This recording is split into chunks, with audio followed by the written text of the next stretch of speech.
it's Julian, and today I'm going to be showing you how to make burial style pads. As usual, you can get the project file and Midi and samples from this video in the description. And yeah, let's dive in. So, the first layer I have here is this operator, which sounds like this.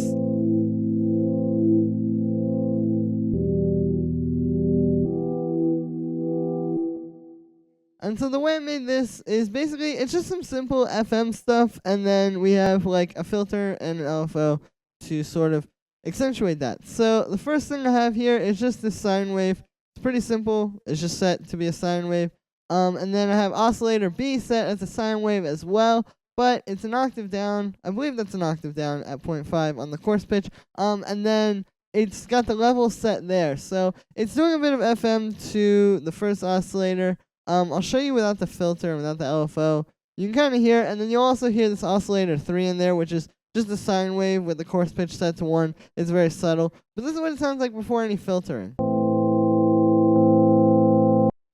So it's kind of bland, like it's just sort of a tone. It kind of just sounds like a sine wave with a little bit more harmonic content. That's okay. With this like approach to making these kind of sounds, you really just want each sound to sort of serve one purpose. So that was the purpose of this. It just sort of fills out that like low mid to mid range. So then after that, like I said, I had a little bit of a low pass filter in there to cut back some of those high harmonics because they just didn't really fit the like darker atmosphere I was going for. And then I put this LFO on here. So what I did was I think the rate is just at the default rate. The amount is at like 13%, so very low. But then what I have going on in here is basically it's modulating the filter frequency, and then on destination A, I have it modulating the pitches of every oscillator. And you can see I turned on destination A down a little bit, or quite a bit actually. But essentially what this does is it creates like this kind of movement because we have the filter moving, which you can hear it's kind of going like wow, wow. And then we're also moving the pitch just a little bit. So you can see this really brings it to life because it goes from this, which is just kind of like I was saying, like it's just kind of an FM tone, into this. So yeah, definitely quite useful there. And then after that, I just have a little bit of reverb. It wouldn't really be a pad without any reverb. So then as far as the notes go on this, I will talk about that briefly. It's pretty simple. It's just some minor chords. This A minor, and then E minor, which is the 5th of A, and then E minor an octave up. So the reason why I did that little octave jump is because I felt like it made it a little bit more interesting. I wanted to change chords there, but every chord I was trying just kind of switched the mood in a way that I didn't really want it to. So I figured why not just try it an octave up. And it sounds pretty cool. You know, this is something I've heard Burial do a few times. It just gives it like an interesting vibe without changing, again, like what you're trying to say with the chords. You still get the same feeling from the chord. It just more signifies to your ear that it's something new. And yeah, so the next layer we have is this one, which sounds like this. It's just a bit of an extra pad layer that I made with analog. So the way that I made this was I used this octave down thing there. And then after that we have 2 saw waves in analog. The second one is detuned just a little bit, and I have that going into a low pass filter, so you can imagine.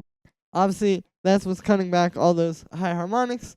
And then after that, I have the amp envelope set like this. So you can see it's just kind of like a brick. It's just you hit a note, it plays for as long as you hold the key, and that's that.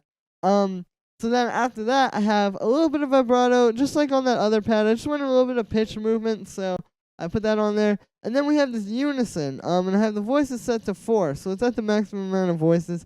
And that's just making it really big and deep. If I turn that off, you can hear it still sounds chorusy because we have this chorus on here. But I feel like that really helps. So then after that, I have this chorus,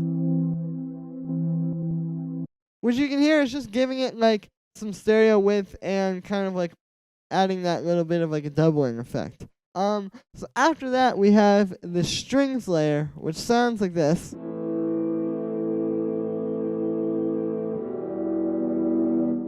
And so this one sounds a little bit weird on its own, but it gives the sound a lot of texture. Like the thing about these 2 layers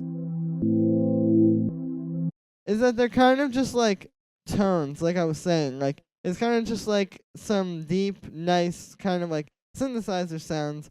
But we don't have anything on top of it to give it like I said, like that kind of texture or like just some sort of interesting sound other than just the sound of like some filtered saw waves. So that was the purpose of this one. So what I did was I started with the Strings 3 vintage sound. I believe this is a preset inside of Ableton for, I think this is tension. But that sounded like this.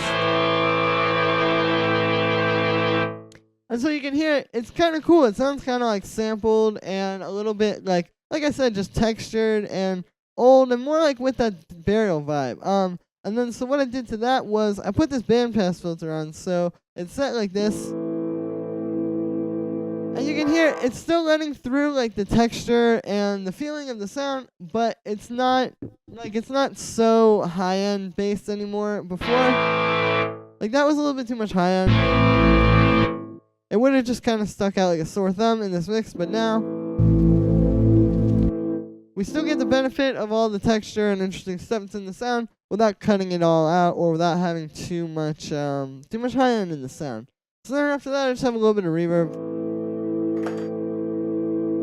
And yeah, that's pretty much how I did that. Now, one thing I will also note with all the reverbs in here is you notice I turned off the chorus and the high and the diffusion and the spin and then this little high cut and low cut. When I had especially like the chorus and the spin on, these reverbs just sounded kind of weird. Like for this style, I like to just kind of leave these things open and just let the reverb go. That tends to sound the best from what I've found. So, the next layer I have here is this respace, which sounds like this. And this is a pretty simple sound. I just made it with Operator. All it is it's two saw waves detuned from each other. I have the FM algorithm actually set to this one, so there's no FM going on. They're just playing side by side. And this sounds like this. So you can hear I did a pretty good amount of detuning on these. It's fine really in this case because like with the burial sound, it sounds like his respaces tend to be a little bit more detuned like this. Like it gives them a more hectic and kind of like chaotic sound. Like and like in general, your track will sound a little bit more hectic and chaotic. Not necessarily in a bad way, but just in this way that gives it like an interesting kind of like, I don't even want to say an unsettling kind of vibe, but you get what I mean. It really adds to that burial atmosphere. Like when I say hectic, I don't mean like it's really causing chaos in your mix, but it just kind of gives it like that really extreme respace sound essentially. So then, as you would imagine, I have a low pass filter on there. So it's just cutting back all the high harmonics. And then we have this chorus to just sort of round it off and make it a little bit deeper and like more watery. Like with the respace sound, the truly good ones I find tend to sound really like watery and deep and less like kind of midsy. Like this is very mid-range focused. It's basically all mid-range and low end. But when we add this chorus, again, it just brings out those like watery kind of low mids. And then that's just following the chords. So then finally, all we have are these two little atmosphere layers. I'll play them side by side. So we have this one. And then this one. So that last one is very subtle. It's mostly just like some vinyl crackles. And then this one is more of kind of like the world noises or like rain sounds or whatever you want it to be. But yeah, so those are just kind of sitting on top of everything. It kind of doesn't really sound like burial without those. So I figured I would add them. So that's really it for this one. Like I said, the main things to think about are like kind of like layering out your pads, like the stuff where I made the more synthesized ones with operator and analog, and then I have the strings sitting on top of it to give it the texture. And then like with the respace, like I was saying, you know, you want it to be more watery and kind of like, I guess almost sort of like majestic sounding. Just really like nice and deep. And then the atmosphere layers. One thing I will say about these is like layering them up can provide very good results. And that's what I did here.